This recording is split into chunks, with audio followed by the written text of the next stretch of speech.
Bienvenue à toutes et à tous, c'est Sébastien Bruno-Durand, le créateur du podcast indépendant Parlons de votre mental. Après une première saison avec 20 épisodes, avec des invités issus d'univers très variés, je repars à la rencontre d'incroyables personnalités qui, je l'espère, vous inspireront dans votre quotidien et viendront booster vos ressources psychologiques pour être performants dans vos réalisations personnelles, professionnelles, sportives et vous aideront à être bien dans vos baskets. Nos invités se livreront cette saison à un portrait chinois, parleront des actualités et projets qui les animent et des qualités mentales qu'ils utilisent depuis des années. Soft skills, confiance en soi, motivation, gestion des émotions, gestion des échecs, ainsi que leur capacité à rebondir pour toujours aller plus haut, plus loin, en étant toujours positif. Excellente écoute à toutes et à tous et découvrons avec plaisir notre invité du jour.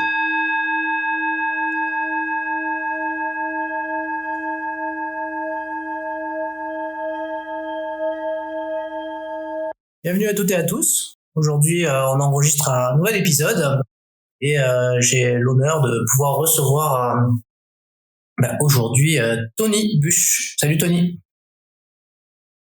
Salut Sébastien, comment tu vas ? Écoute, je vais bien. Très content de pouvoir te recevoir sur l'épisode et pour pouvoir échanger avec toi sur la thématique du mental. Est-ce que tu pourrais te présenter un petit peu ? Bien entendu, alors avant tout, plaisir partagé. Merci pour l'invitation.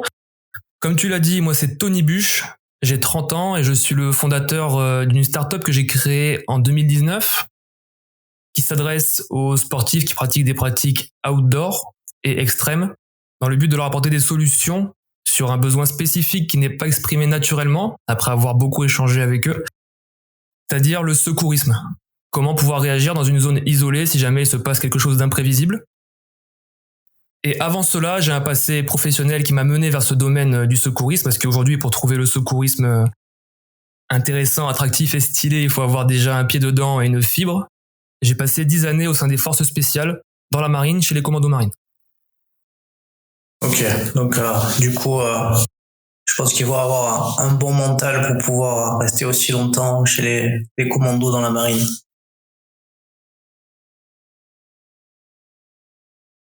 Alors, il faut un bon mental, c'est pour ça que ton invitation, elle a été censée pour moi, et puis quand on a échangé en off, ça a directement matché. Donc effectivement, le mental, c'est quelque chose qui me parle, mais comme tu le dis très bien dans les épisodes que tu fais avec les différents invités, on a chacun une perception différente du mental, donc ce sera intéressant d'en discuter. Bon, très bien.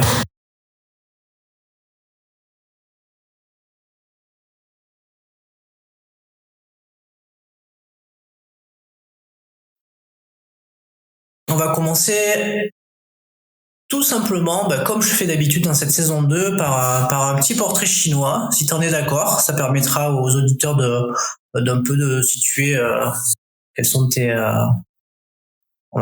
goûts et tes couleurs. Avec plaisir. Alors, on est parti. Si tu étais une couleur, tu serais laquelle, Loïc ? Eh bien écoute, est-ce que c'est une question sensée que tu me poses après avoir échangé avec toi ? Comment veux-tu que je choisisse une autre que le vert ? Le vert parce que c'est la couleur du béret que j'ai porté pendant 10 années, la couleur des bérets verts des 177 Français qui ont débarqué, et les seuls Français le 6 juin 44 en Normandie. Donc une couleur que j'ai poursuivie et pourchassée pendant pas mal de temps à mon adolescence. C'était mon premier objectif professionnel. Et puis le vert m'accompagne encore aujourd'hui. C'est la couleur de l'espoir, la couleur de la chance. Et dans la réussite, il faut provoquer beaucoup de chance. Donc j'aime beaucoup cette couleur, le vert. On valide le vert. Si tu devais choisir un livre...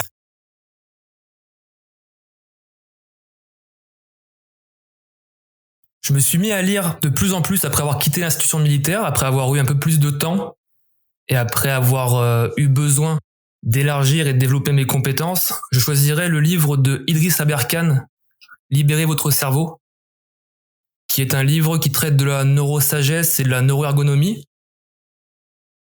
Ce livre m'a beaucoup inspiré pour développer émotion et je me suis servi de quelques références qui ont très très très bien résonné en moi pour développer cet aspect de rendre le sujet attractif, parce que c'est ça que je fais aussi avec émotion, au-delà de m'adresser aux sportifs, c'est de faire en sorte que ce sujet devienne quelque part cool et qu'on s'y tourne naturellement.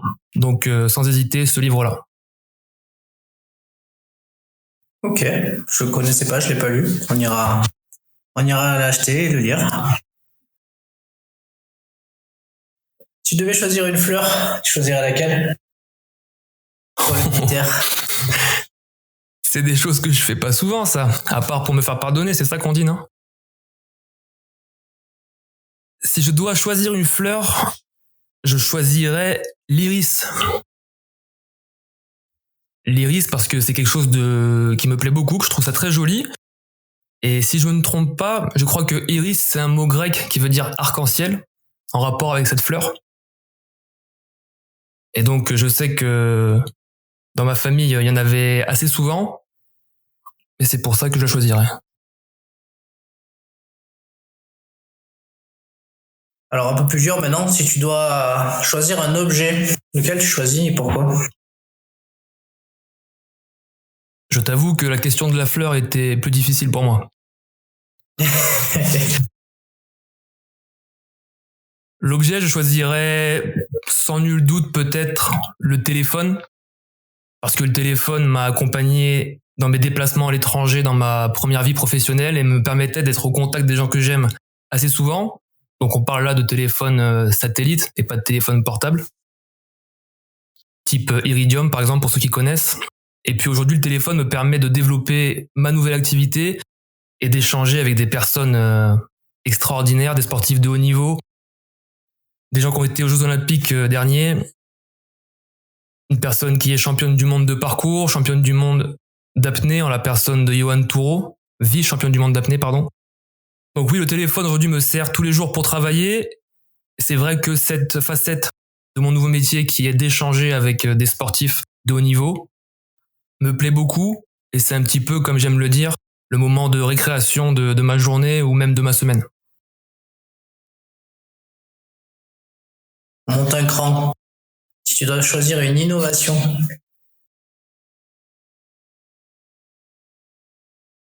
Si je dois choisir une innovation, je choisirais la canette de soins émotion, qui est un produit qui sort de ma tête et qui est maintenant réalisé, physique et en vente.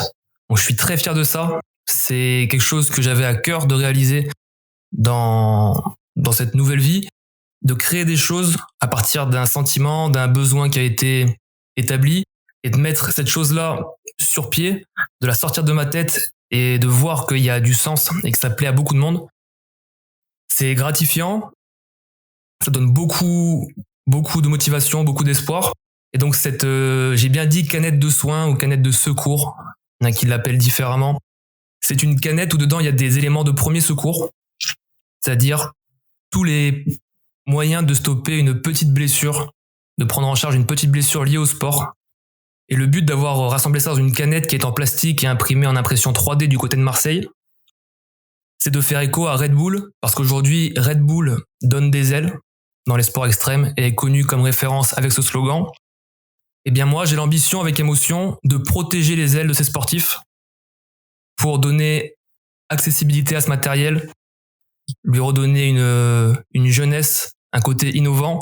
J'ai choisi de rassembler ça dans une canette qui a le trompe-l'œil parfait d'une canette de soda et où même sur l'étiquette, les éléments que l'on y retrouve sont en relation avec les premiers secours, c'est-à-dire qu'à l'endroit où tu retrouves le sodium normalement, le fer, le sucre, eh bien tu vas y trouver des réactions à adopter face à une situation qui est imprévisible pour pouvoir continuer ton activité tranquillement.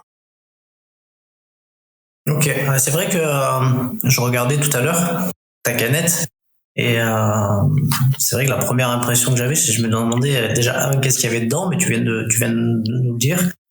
Deux, je me demandais si ça se buvait parce que ça me faisait vraiment cet effet canette qu'on va décapsuler et puis qu'on va boire quoi. Donc c'est chouette, t'as pu répondre à la question que je me suis posée tout à l'heure dans ma tête en regardant un petit peu ton site internet. Mais on mettra tous les liens pour que les auditeurs puissent aller s'intéresser à ce que tu fais, à la canette et tout ça.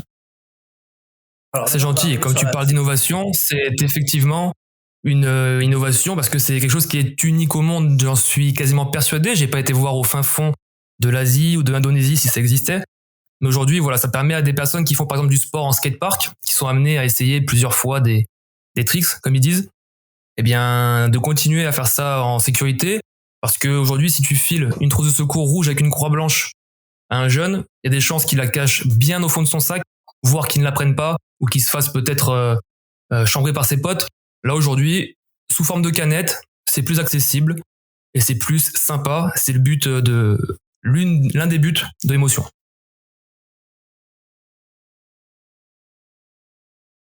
Alors, question suivante, pour apprendre à mieux te connaître. Si tu devais choisir un moment de la journée, lequel choisirais-tu? Sans hésiter, la première heure de la journée, parce que c'est là où je suis le plus productif. Le matin, je peux accomplir un nombre de tâches, assez impressionnant à mon niveau. Si je dois le comparer au moment du soir, le soir, je suis au ralenti. Le matin, c'est là où je mets toutes les choses qui sont un petit peu administratives, les choses que j'ai pas envie de faire. Répondre à des mails importants, je fais ça le matin parce que la première heure de la journée, c'est là où je me sens le mieux et là où, les mots me viennent. Je n'ai pas de difficulté dans cette première heure et les premières heures de la journée. Un peu comme le soleil, du coup. Toute ton énergie. Peut-être bien. Au début. Un petit peu plus dur. Tu devais être un art. Lequel choisirais-tu?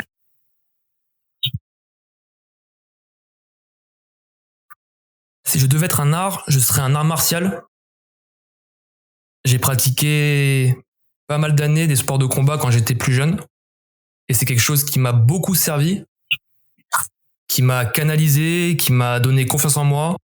Et c'est quelque chose que je recommande à chaque jeune personne, ou au moins à n'importe qui de le faire une fois dans sa vie. Mais bon, quand on est plus jeune, on a plus de temps. Donc sans encore une fois hésiter, l'art martial pour choisir un art.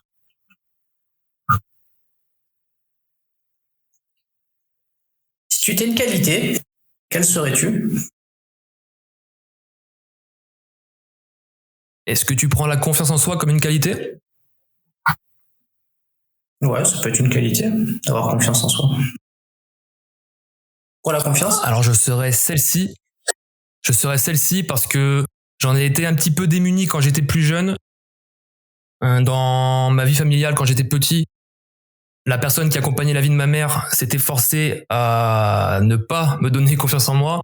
Et c'est vrai que j'ai dû reprendre cette confiance avec de l'ambition et en voulant réaliser des rêves d'adolescent professionnel. Quand je l'ai retrouvé, c'est vrai que ça sert tous les jours. La confiance en soi, c'est quelque chose que j'aime bien véhiculer, que j'aime bien développer. Et comme je m'en sers tous les jours, toutes les semaines, c'est celle que je serai. Tu devais choisir un mot.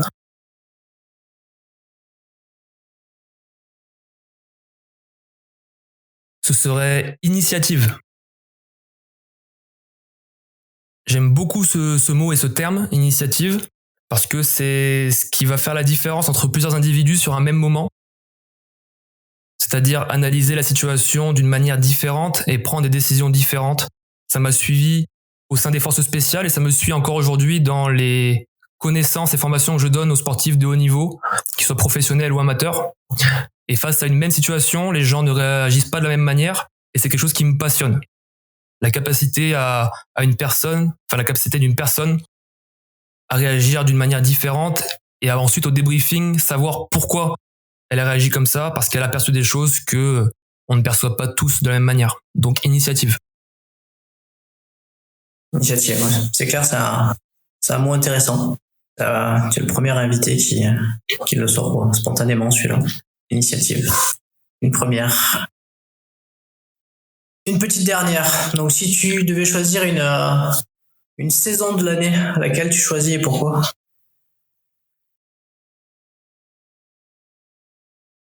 je prendrais encore une fois sans trop hésiter l'été en relation avec le climat qui y règne, les températures, l'ambiance.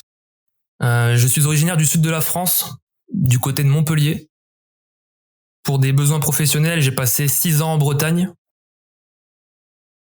Et c'est vrai que l'une des choses qui m'a manqué lorsque j'étais en Bretagne, c'était ce climat de température élevée. Et je ne veux pas me mettre tous les Bretons à dos au cours de cette réponse. J'ai beaucoup de copains en Bretagne et c'est un des sujets sur lesquels on se chambre tout le temps. C'est le sujet principal sur lequel on se chambre tout le temps parce que ces gens-là, mis à part avoir le climat en moins, et ils aimeront dire qu'ils ont le taux d'ensoleillement le plus élevé en France assez souvent, eh bien, c'est tout ce que pour moi ils n'ont pas. Le soleil et cette sensation d'été, de pastis, de jouer à la pétanque, parce que le reste, c'est des gens en or et très bienveillants. Merci pour ce petit portrait chinois. Aborder un côté un petit peu plus mental, je dirais. Et on va commencer par ton parcours.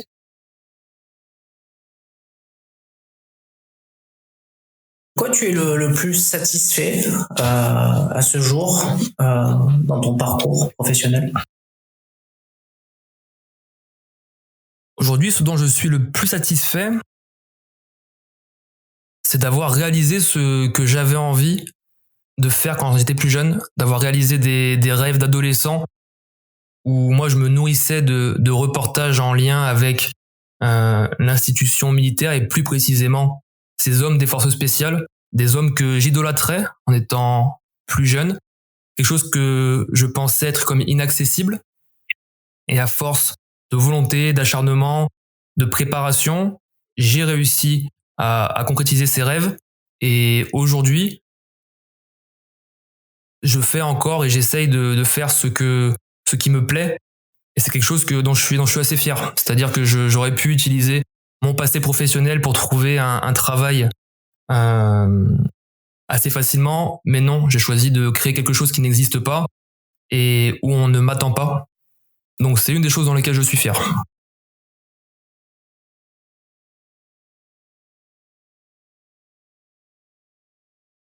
Si je te dis rendre possible l'impossible, est-ce que ça te parle?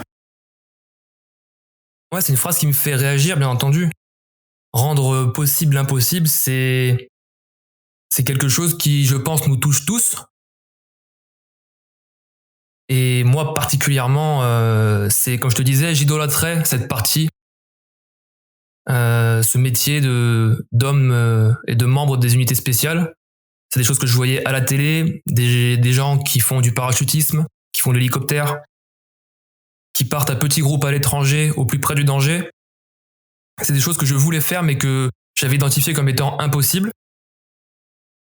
Sauf que quand l'on sait ce que l'on veut et qu'on met tout en ordre pour réaliser ces choses-là, qu'on met bout à bout de la préparation, de la visualisation, tout ce genre de choses que tu connais, eh bien, je pense que au final, rien n'est impossible dans le sens où les efforts qui nous coûtent aujourd'hui valent le coup. Tu disais que tu avais voulu, dès très jeune, aller vers cette orientation professionnelle.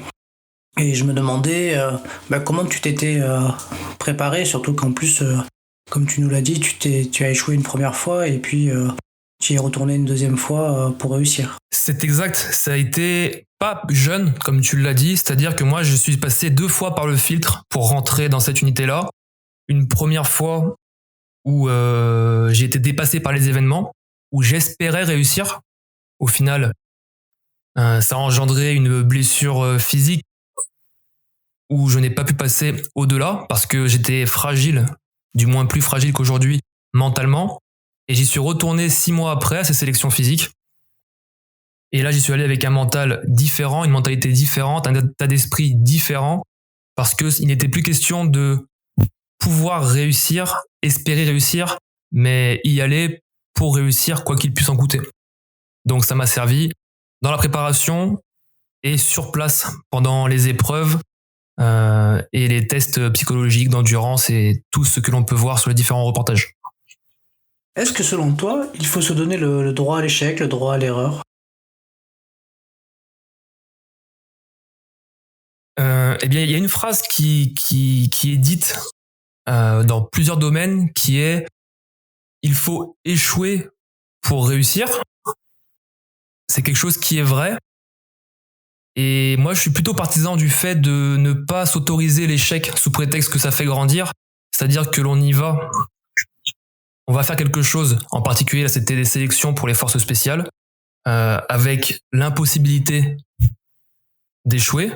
Mais si jamais j'échoue, eh bien, à ce moment-là, grâce à un échange, à une communication avec des proches, ou alors avec un préparateur mental, on peut s'en servir en se disant tout le monde ne réussit pas du premier coup, donc tu t'en sers et tu réussiras la première fois.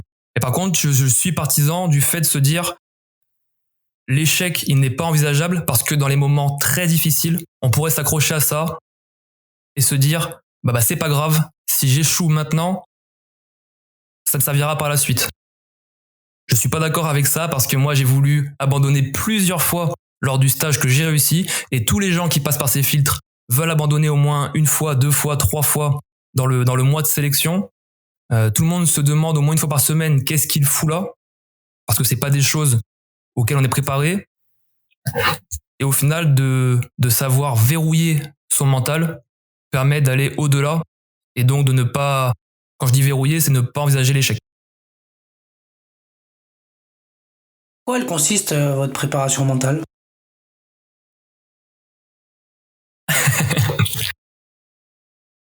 Je parle de sessions où de sessions de semaines, de jours enchaînés où on ne dort pas beaucoup. C'est des choses auxquelles on peut pas se préparer, on peut pas s'infliger de ne pas dormir, ou alors de ne dormir que 1 heure ou 2 par nuit pendant 3 semaines. Des moments à passer dans l'eau froide, de jour comme de nuit, à des moments où il fait plus ou moins froid, à des moments où on est plus ou moins motivé, des marches de plusieurs dizaines de kilomètres, et quand je dis marche, c'est en réalité une course, des sacs qui sont de plus en plus lourds parce que la fatigue, elle s'abat sur nous. Toutes ces choses-là prises individuellement, elles sont réalisables, on peut les encaisser, mais par contre, quand elles sont mises bout à bout et que les instructeurs qui sont passés par là avant nous actionnent ces leviers, et ils les connaissent très bien, eh bien, ils peuvent faire craquer n'importe qui, n'importe quel athlète, à condition qu'il soit un petit peu friable mentalement.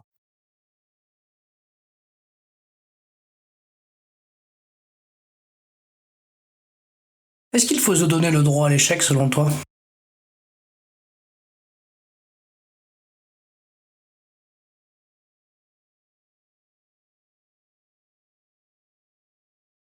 C'est pour ça que je te dis que je ne suis pas d'accord avec la phrase qui dit l'échec est envisageable parce que ça fait grandir.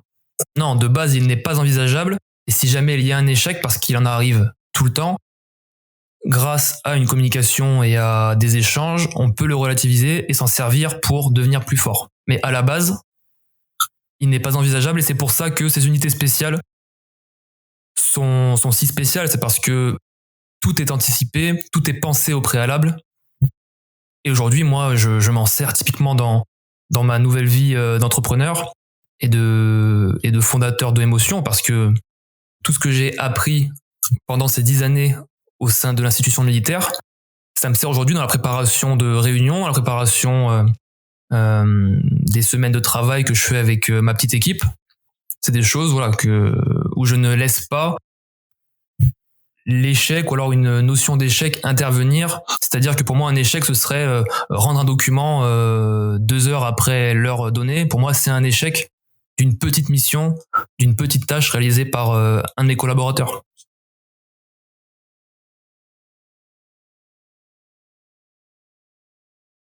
Si tu devais nous donner une définition du mot mental, ça serait laquelle pour toi?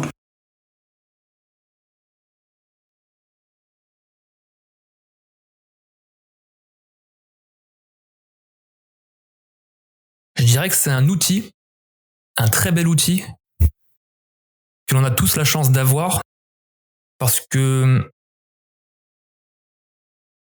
c'est quelque chose que l'on peut contrôler, que l'on peut affûter, que l'on peut développer. Et il y a des choses dans la vie que l'on ne peut pas contrôler et malheureusement qui ne sont pas faites de notre propre décision ou de nos propres souhaits. Et le mental, lui en l'occurrence, il est ajustable. On peut en faire quelque chose de redoutable pour réaliser des choses qui paraissaient insurmontables.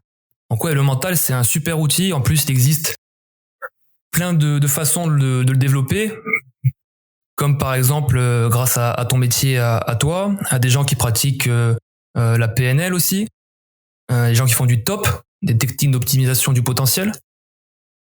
Donc ouais, le mental, pour moi, c'est ça. C'est clairement un outil qui nous aide à réussir ce que l'on souhaite dans n'importe quelle discipline, pratique ou domaine d'emploi.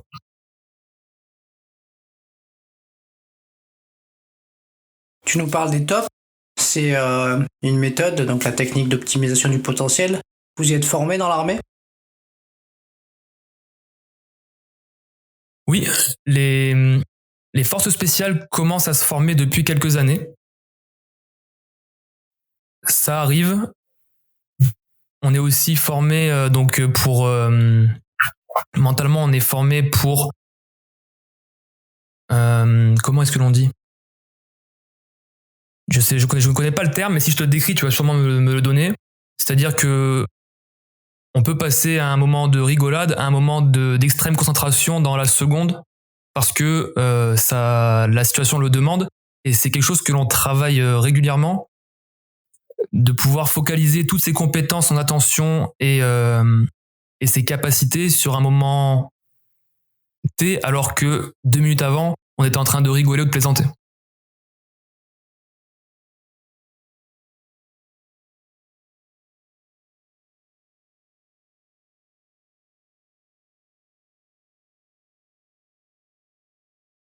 Vous avez d'autres techniques de préparation mentale auxquelles on vous prépare?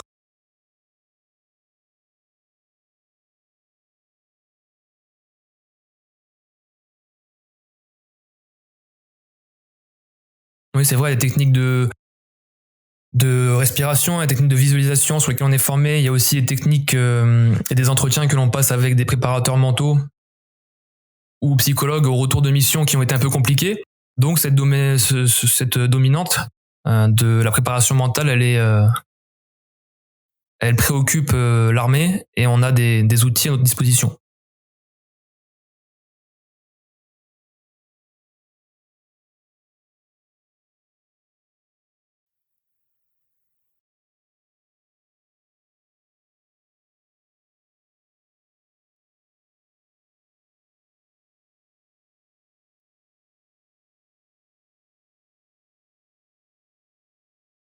Et ça consiste en quoi, les outils dont vous avez à disposition?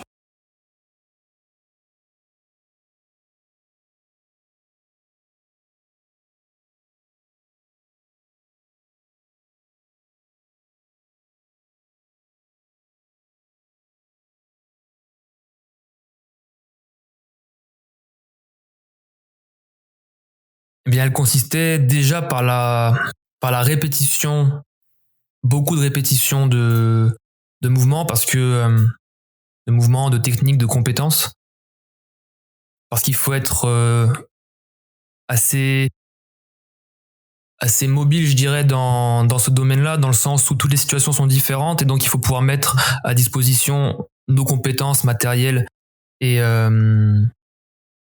et tout ce que l'on sait faire sur des situations qui sont différentes. Elle était aussi dans l'échange avec les membres du groupe. On a tous des perceptions différentes d'une situation qui peut arriver, ou alors on peut vivre des événements différemment chacun.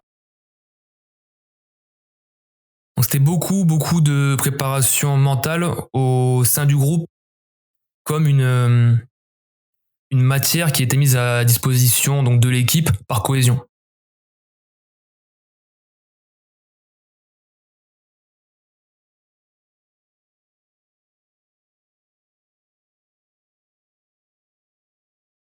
Est-ce que l'enthousiasme est primordial selon toi pour le mental?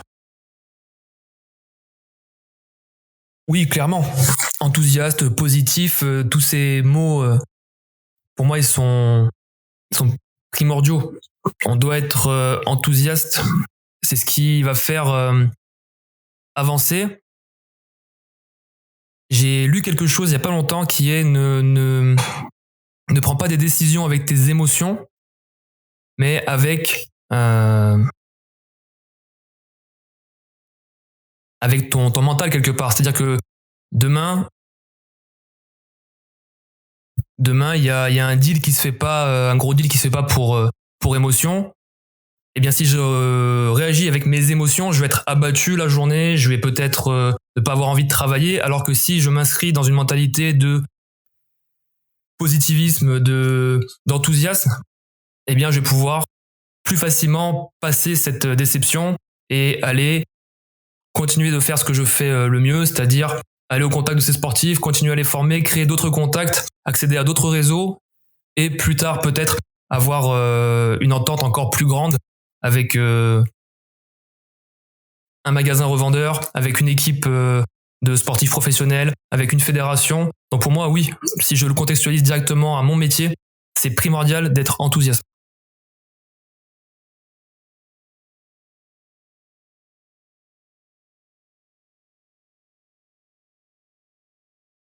Comment s'est construit ta confiance en toi?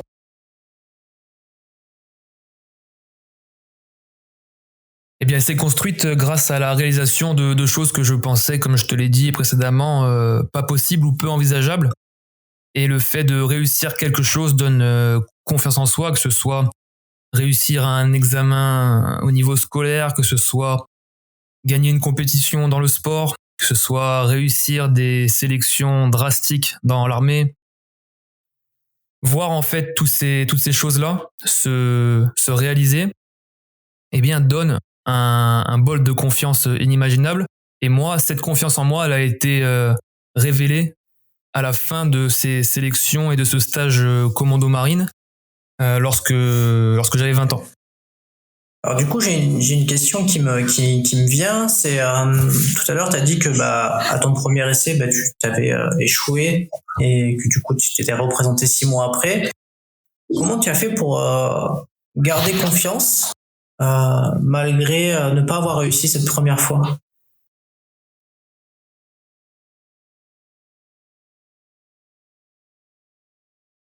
Eh bien, c'est grâce à des personnes que l'on rencontre. Et je suis persuadé que la vie de chacun est faite de rencontres. Moi, ça a été un des instructeurs qui m'a vu partir au bout des 3 semaines sur 4 de cette sélection, qui m'a chopé au détour d'un couloir lorsque j'avais fait mes valises et que je m'apprêtais à reprendre le train de la Bretagne vers le sud de la France. Et il m'a dit: Tony, dans 6 mois, je veux te revoir ici. Moi, je lui ai répondu: je sais pas, parce qu'à ce moment-là, je n'avais aucune envie de revenir. Et il m'a dit: écoute, moi, ça m'est arrivé. Va t'aérer, laisse passer 1 semaine. Et dans 1 semaine, tu remets tout en marche pour réussir. Parce que là, si cette blessure n'était pas arrivée comme elle est venue, eh bien, on te prenait à la fin.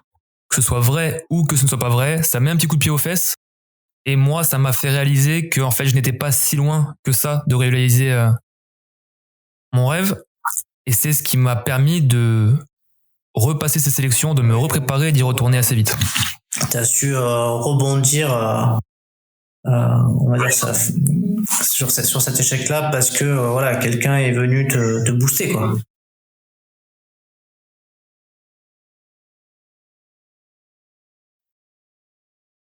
Il m'a donné une bonne parole à un moment, mais après, la parole ne fait pas tout, dans le sens où il me dit: Tony, il faut que tu reviennes.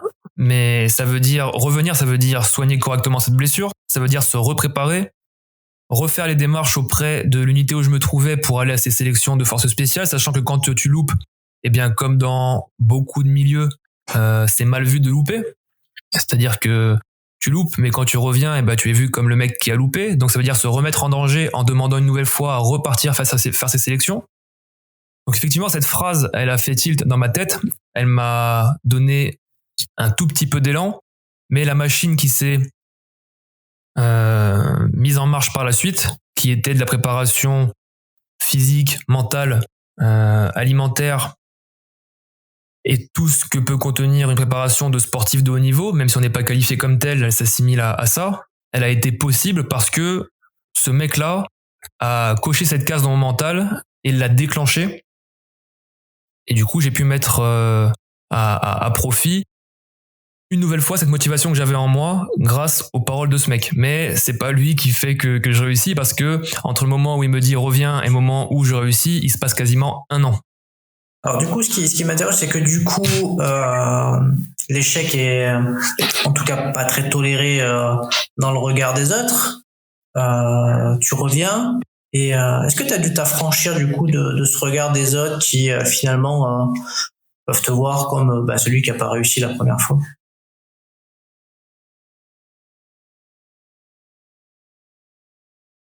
Oui, oui, tout à fait. Tout à fait, s'affranchir de ça, et c'est là où c'est important d'avoir un objectif clair et détaillé et de s'y concentrer. C'est-à-dire que c'est toujours facile de pointer du doigt celui qui ne réussit pas. Dans mes formations pédagogiques pour devenir formateur et formateur de formateurs en secourisme, il y a un module qui m'a marqué, qui est enseigné par un des formateurs que j'estime beaucoup, Luc, si jamais il écoute ce podcast. Et Luc, il faisait un essai, enfin il faisait une démonstration au tableau. Il marquait 1, 2, 3, 4, 5, 6, 8, 9, 10. Et il disait aux élèves, aux apprenants, qu'est-ce que vous pensez de cette suite de chiffres? Et tout le monde disait, tu as oublié le 7. Mais Luc, ce qu'il démontrait, c'est qu'il avait tout bien fait. Il avait juste oublié le 7 sur les 10 chiffres. Et l'humain est focalisé à voir ce qui ne va pas plutôt que ce qui va. Il avait fait correctement une suite de chiffres jusqu'au chiffre 7. Il avait oublié le 7 et avait fait 8, 9, 10 correctement. Et dans la vie de tous les jours, c'est une métaphore qui est réelle et que l'on peut retranscrire. C'est-à-dire que pointer du doigt celui qui échoue, c'est facile, c'est démonstratif. Et pour revenir sur ma personne à moi, ce regard, je l'ai vu, mais moi j'étais persuadé à la fin de ce stage que j'avais les capacités pour le réussir, et je savais quoi faire pour tout remettre toutes les chances de mon côté pour réussir cette grosse échéance et sélection 6 mois après. Ok. Donc du coup, pour pouvoir aborder sereinement du coup ces 6 mois, donc du coup tu t'es préparé, et comment tu as fait pour rester positif et tout jusqu'à ce que tu puisses du coup refaire tes sélections?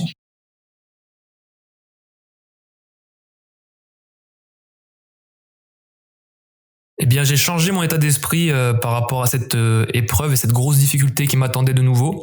C'est-à-dire qu'au lieu de me dire j'aimerais réussir, c'est un métier où peut-être je réussirais à obtenir ce béret vert grâce à mes capacités, j'y suis allé avec un mindset qui était je vais réussir, c'est comme ça que je dois m'entraîner, et s'il se passe quelque chose de compliqué, j'ai déjà vécu une partie de ces épreuves et ce n'est pas insurmontable. Même si sur l'instant on n'a pas envie d'être là, on a envie de partir, il suffit simplement de visualiser l'objectif final et rien n'est insurmontable, parce que c'est le cerveau à un moment qui prend le relais du physique. Donc ça a été le changement d'état d'esprit qui a été primordial pour moi et qui m'a permis de réussir cette chose-là. Et c'est aussi ce qui m'anime aujourd'hui, dans le sens où je rencontre des difficultés toutes les semaines. Ça va de la non-concrétisation d'une collaboration jusqu'au refus, par exemple, de financement de formation. Mais c'est pas grave, l'objectif, il est beaucoup plus loin, il est défini pour moi, il est à long terme. Et c'est ce qui me permet d'avancer jour après jour, semaine après semaine. Souvent, j'associe les objectifs aussi à la motivation. Est-ce que tu as des trucs pour te motiver?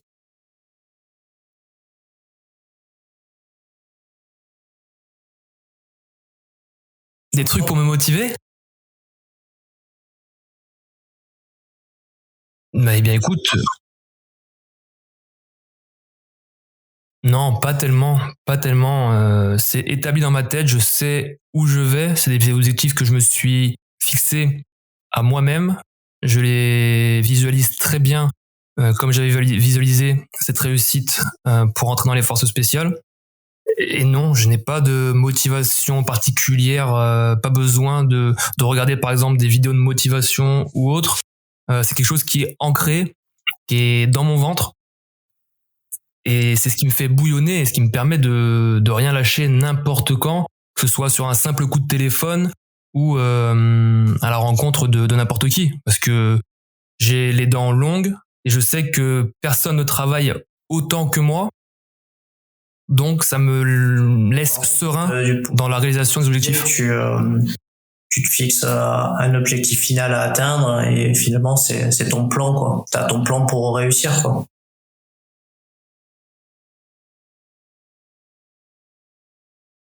Tout à fait. Objectif final, travailler dur et faire confiance au processus. Différemment en fonction des aléas, quoi.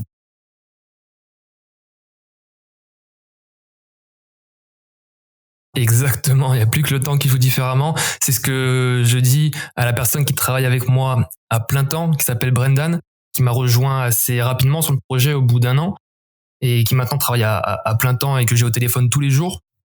Ce que je lui dis et ce que maintenant on se dit, c'est que on sait que nos objectifs vont se réaliser. Tout ce que l'on ne sait pas, c'est quand. La règle des 3 T. Talent, temps, travail. C'est ça. Est-ce que tu as déjà connu tout à fait. du stress ou de la pression dans tes missions?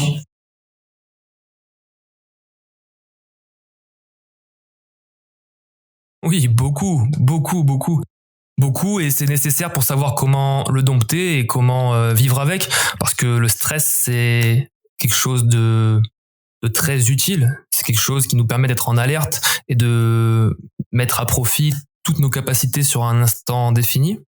Donc oui, j'ai déjà eu affaire à ça de façon très violente, si je dois l'assimiler à la vie de tous les jours. Tu t'y es pris pour la gérer?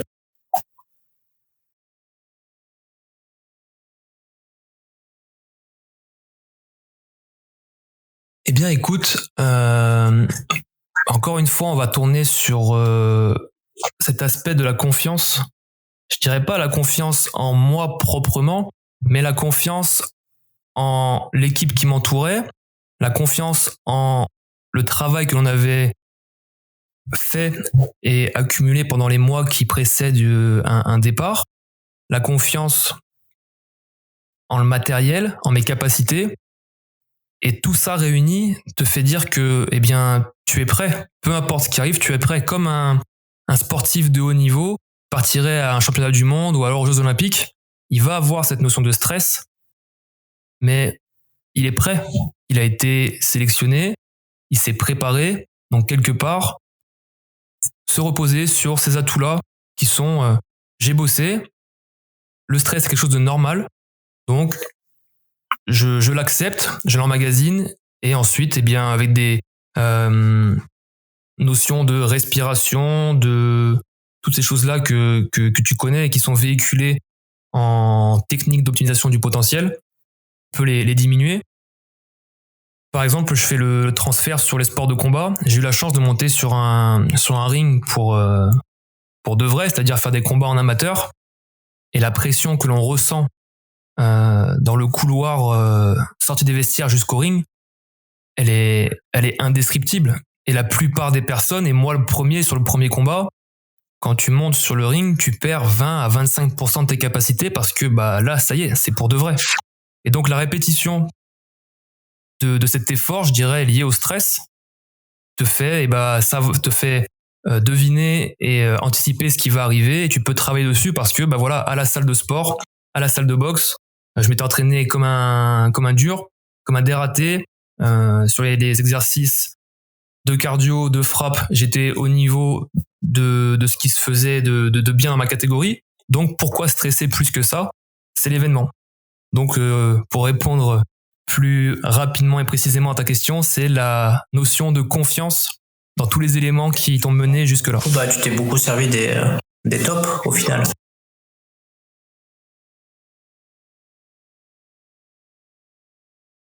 Beaucoup, oui. Il y a aussi quelque chose dont je me suis servi dans mes premiers exercices liés à tout ce qui est aéro, donc le parachutisme, l'hélicoptère, le rappel, tout ça. Il y a beaucoup de notions de sécurité, de choses à faire pour mettre tout ton matériel en œuvre et en sécurité, des mousquetons, des choses à vérifier. Et dans ces moments où moi j'étais un petit peu plus stressé que d'habitude par l'événement, je faisais confiance aux gens qui m'entouraient et je copiais quasiment ce qu'ils faisaient, c'est-à-dire que avant de monter dans un hélicoptère, en exercice, sur les premières fois où je l'ai fait, je regardais un des mecs que j'avais pour exemple dans le groupe parce que il était comme moi je voulais être plus tard, je dirais, il était installé depuis plusieurs années, il était charismatique, il était bon dans son métier, c'était un exemple. Et donc je regardais son équipement, ok, lui il a tout ça, moi j'ai rien oublié, il prend son gilet pare-balles, il fait telle manipulation avec, il vérifie que ses chargeurs sont bien mis, dans l'hélicoptère, il boucle bien son mousqueton, au moment où il le fait, je le fais, et en fait je me suis servi aussi de cette technique miroir, je dirais, pour conforter ce que je faisais et pour vérifier que j'étais correctement en sécurité. Tu avais des exemples sur lesquels tu as pu être, comme tu disais, en effet miroir pour pouvoir te garantir que tu faisais bien comme eux, quoi.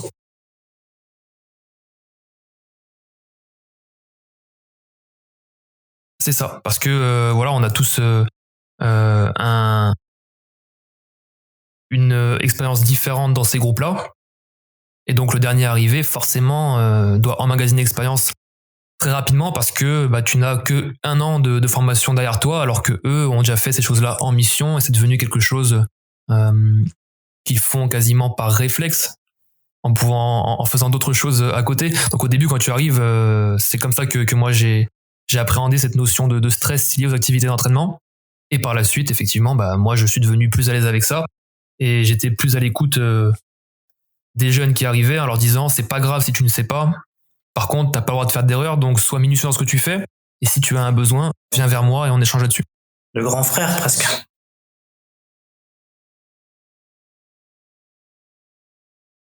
Oui, mais quand je dis grand frère, c'est derrière. De bienveillance plutôt. Vous veillez les uns sur les autres, mais il y a aussi une. Voilà, pas ce. Un peu comme on pourrait faire dans une famille, quoi. C'est ça que je voulais dire. Tout à fait, voilà, bien sûr. Mais voilà, la notion de grand frère, je l'ai reprise parce que quand tu pars en mission et que tu es confronté à un danger, à un ennemi, chacun par ses initiatives peut être le grand frère de l'autre. Donc chacun doit prendre ses propres initiatives et il n'y a pas de hiérarchie par rapport à la situation qui est en train de se passer. Si je te dis que pour avoir une force mentale, il ne faut rien lâcher, qu'est-ce que ça t'inspire ?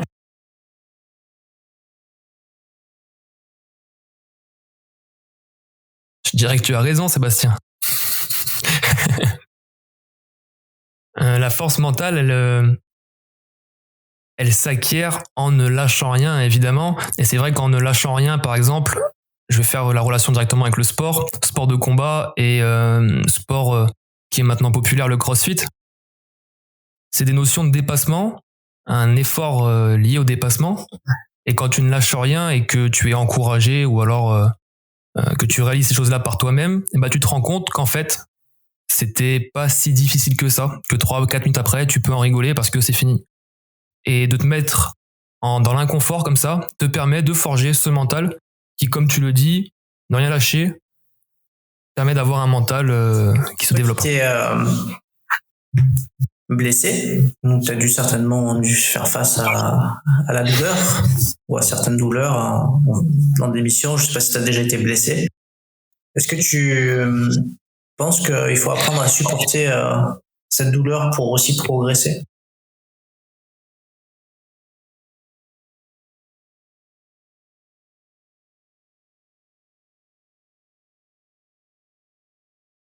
Ça dépend. Ça dépend qu'est-ce que l'on veut réaliser. Moi, endurer cette douleur était nécessaire pour réaliser mes objectifs. Donc oui, ça valait le coup et il fallait endurer cette douleur, passer outre, comme on dit dans ces genres de stages ou ce genre de sélection ou ce genre d'environnement, se mettre sur off. Et donc ça va être selon la perception de tout à chacun, de qu'est-ce que l'on veut réaliser.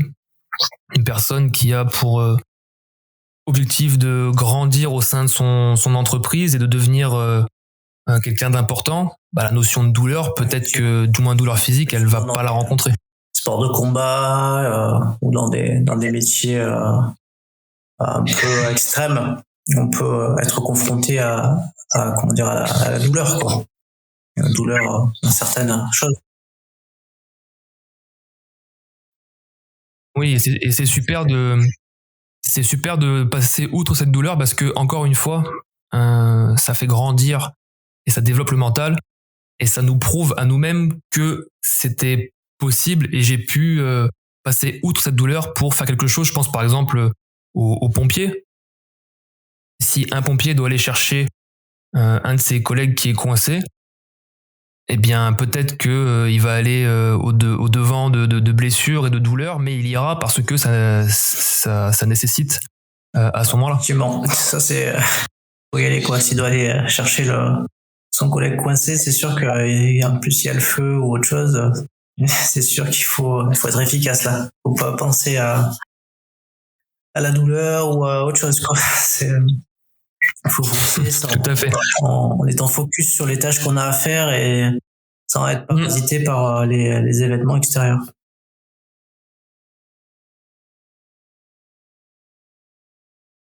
On arrive sur C'est exact. la fin de l'épisode. Et souvent, dans ce cadre-là, je laisse le mot de la fin à mon invité. Du coup, qu'est-ce que tu aimerais nous dire et dire aux auditeurs pour conclure ce podcast?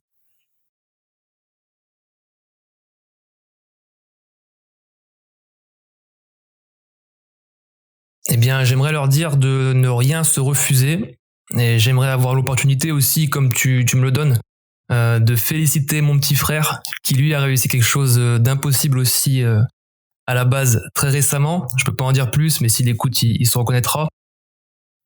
Et c'est quelque chose qui le faisait vibrer lui à l'adolescence. Et il a réussi ça aussi de son côté. Donc je pense que c'est transposable à chacune des personnes qui écoutera ce que l'on s'est dit. Avoir des objectifs élevés permet de réaliser des choses élevées. Donc ne rien se refuser, c'est la base d'une vie et du moins la base de la mienne. C'est entendu. Ce sera ton mot de la fin.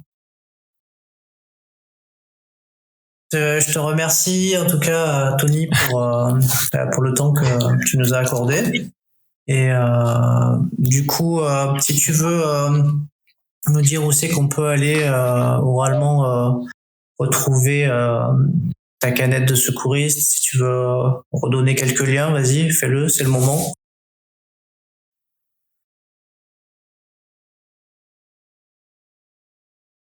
Tout à fait. Eh bien, pour retrouver tout ce que l'on fait chez Emotion, c'est sur le site web, site internet www.emotion.fr. Emotion avec un H, H-E-M-O-T-I-O-N.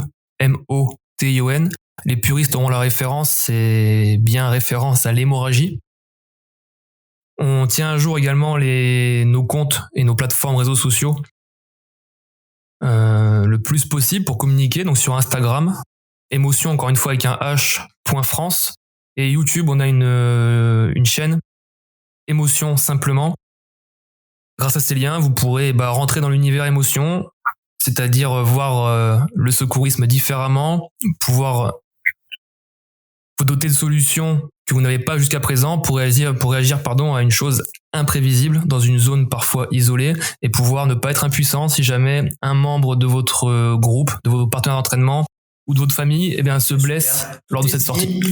Un grand merci à toi et puis écoute, on reviendra certainement vers toi dans peut-être la saison 3 pour savoir où tu en es avec Emotion.